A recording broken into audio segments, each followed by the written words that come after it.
자동차 급발진 문제는 어제 오늘의 일이 아니다.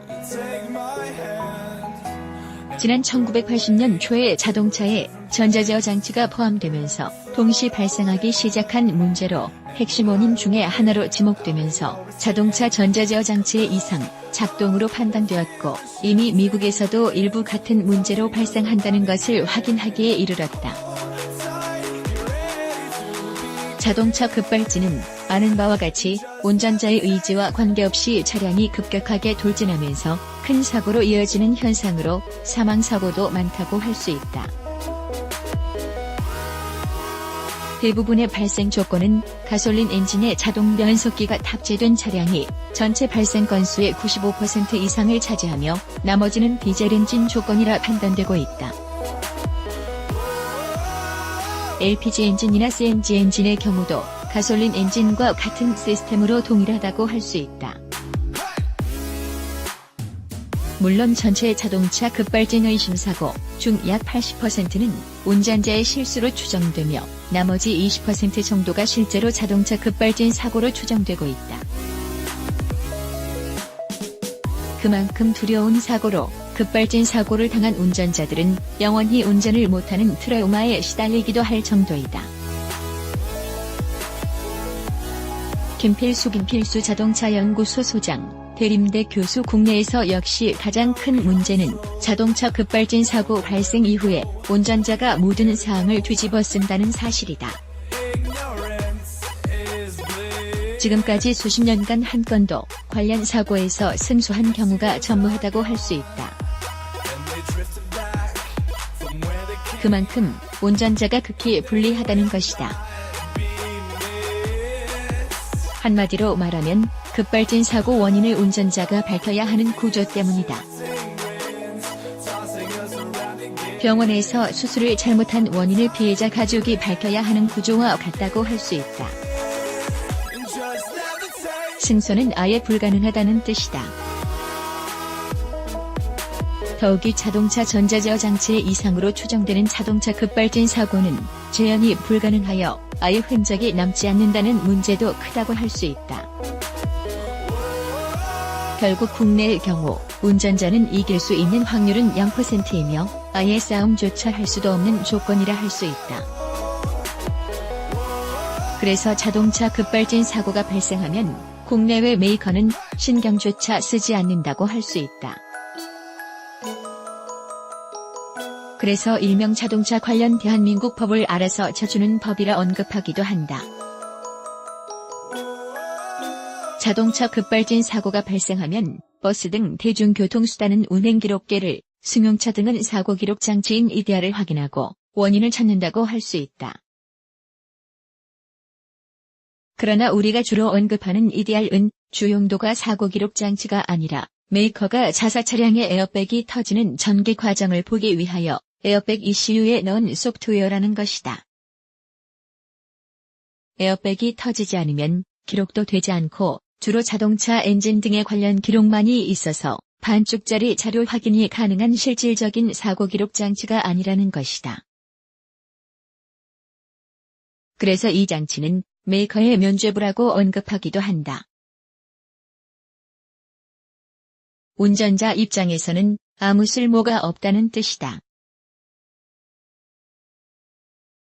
앞서 언급한 운행기록계와 함께 운전자를 옥죄는 기록 중에 하나가 바로 운전자가 브레이크를 밟지 않았다는 브레이크 기록 신호를 주로 언급한다고 할 수 있다. 기록을 보고 운전자가 브레이크를 밟지 않았다고 항상 주장하는 운전자에게 가장 불리한 내용이라 할 수 있다. 그러나 이 기록도 냉정하게 객관적으로 보면 심각한 편향된 내용이라 할 수 있다. 원인 중에 하나가 전자제어 장치의 이상으로 추정되는 자동차 급발진 원인이라 할 수 있고 결국 이 신호도 전자제어 신호인 만큼 어떤 신뢰성으로 기록된 신호가 0이면 밟지 않았다는 것인지 신뢰성이 떨어지며 도리어 이 신호의 신뢰성은 메이커가 밝혀야 한다는 것이다. 따라서 기록에 대한 신뢰성이 문제가 되는 상황이고 결국 기록 자체도 운전자의 행위를 대변한다고 볼 수도 없기 때문이다. 더욱이 최근의 브레이크의 신호 전달은 전자제어 방식으로 되어 있어서 더욱 자료에 대한 신뢰성은 의심을 가질 수밖에 없기 때문이다. 반대로 운전자가 브레이크를 밟아서 신호가 출력되거나 CCTV를 통해서 제동동을 확인해도 메이커에서는 가속 페달과 동시에 밟았다든지 아니면 덜 밟았다고 핑계를 대어 실질적으로 브레이크에 밟고 안 밟고는 크게 의미가 없는 상황이라 할 수 있다. 따라서 브레이크 작동 신호의 유무는 앞으로 법정 등에서 참조만 하고 운전자의 실수라고 밀어붙이는 경향은 없어야 한다고 할 수 있다. 도리어 운전자의 실수에 대한 실질적이고 신뢰성 있는 자료는 가속 페달에 밟은 정도를 찾는 것이 더욱 정확하다고 할 수 있다. 미국은 우리와는 반대로 작용한다고 할 수 있다. 메이커가 자사 차량에 결함이 없다는 것을 재판 과정에서 증명해야 하는 관계로 메이커가 소임을 다하지 않으면 결론이 도출되지 않아도 합의 종용을 하여 보상을 받는 경우가 많다고 할 수 있다. 우리와는 정반대의 내용으로 결론 난다는 것이다. 해결 방법은 두 가지 측면을 냉정하게 살펴볼 필요가 있다. 우선 최근 많이 발생하여 사회적 문제가 되고 있는 BMW 차량 화재 사건으로 인하여 늦장 조치에 대한 대안으로 징벌적 손해배상제와 자동차 결함에 대한 입증 책임을 메이커가 져야 한다는 논리가 힘을 얻고 있다는 것이다. 앞서 언급한 바와 같이 자동차 결함에 대한 입증 책임을 메이커가 밝혀야 하는 구조가 구현된다면 획기적으로 소비자의 목소리 반영을 제대로 할 수 있는 균형 잡힌 시스템이 구현된다는 것이다. 당연한 제도적 도입이고 특히 다른 분야에 비하여 전륜발이 상태인 자동차 분야에 변형된 법적인 구조를 획기적으로 균형 잡을 수 있는 기회가 된다고 할 수 있다. 결국 입법부와 행정부의 의지를 확인하는 자리라고 할 수 있다. 두 번째로 더욱 중요한 부분은 실질적인 진실을 수면 위로 올리는 것이다. 2009년 후반부터 출고된 자동차는 모두가 OBD2라고 하여 실시간적인 모든 정보가 진단 커넥터를 통하여 나온다는 것이다.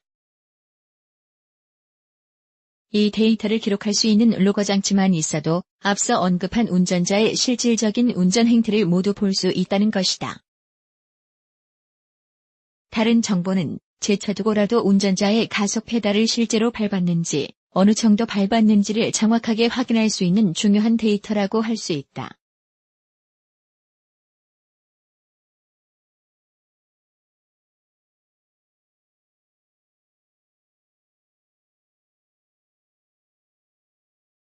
이미 이 정보는 수년 전 필자가 회장으로 있는 자동차 급발진 연구회에서 기자회견을 통하여 객관적으로 정확하게 입증된 자료인 만큼 자동차 급발진 원인이 자동차 결함인지 운전자의 실수인지를 정확하고 용이하게 확인할 수 있는 정보라고 할 수 있다.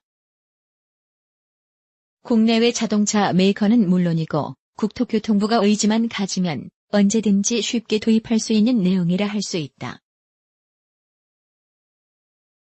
앞서 언급한 이디알에 가속 페달 정보를 넣는 방법도 좋을 것이고 필자의 연구회에서 개발 입증된 실질적인 수만 원대의 자동차 블랙박스를 탑재해도 될 것이다. 어느 방법 모두 쉽게 활용이 가능하고 국토교통부나 메이커가 입버릇처럼 언급하는 책임 소재를 객관적으로 입증할 수 있다는 것이다. 입법부도 겉으로 도는 얘기보다는 소비자의 입장에서 국민을 위하여 제도적으로 의무화하는 방법도 좋을 것이다. 현재의 상황은 할 수 있는 방법이 있음에도 불구하고 일부러 외면하거나 모르는 척하는 부분이 많다고 할 수 있다. 자동차 관련 소비자 단체도 실질적으로 국민에게 도움이 될 수 있는 실질적인 문제에 관심을 가져주길 바란다.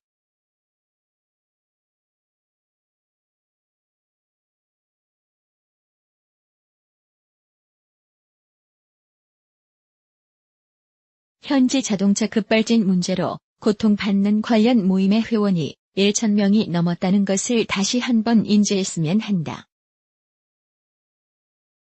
현재 손바닥으로 하늘을 가리는 격이라 할 수 있다.